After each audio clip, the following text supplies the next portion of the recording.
और यहाँ में प्रमोद है, मैं प्रमोद को बोलना चाहता हूँ, आप तो डरपोक है।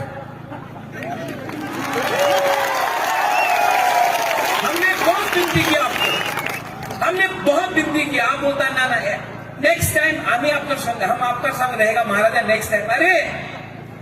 अरे ये हम लोग, आप प्रमोद, आप एमएलए 5 साल के लिए है, आप ब्रू रियांग मुकुबारा पूरा जिंदगी, आपका सर्टिफिकेट में लिखा है प्रमोद रियांग, प्रमोद एमएलए नहीं लिखा है। ये एमएलए तो टेम्परेरी है। फाइट करना है तो उनके लिए फाइट करो जो आपका है।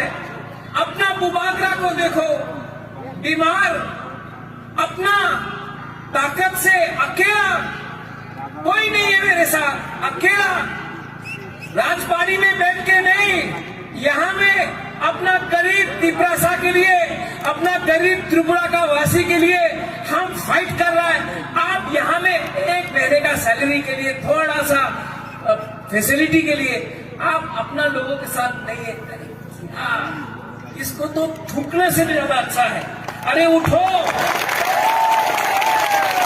अंदर में आग को उठाओ, अंदर में एक बार अपना कम्युनिटी के लिए, अपना जाति के लिए, अपना अधिकार के लिए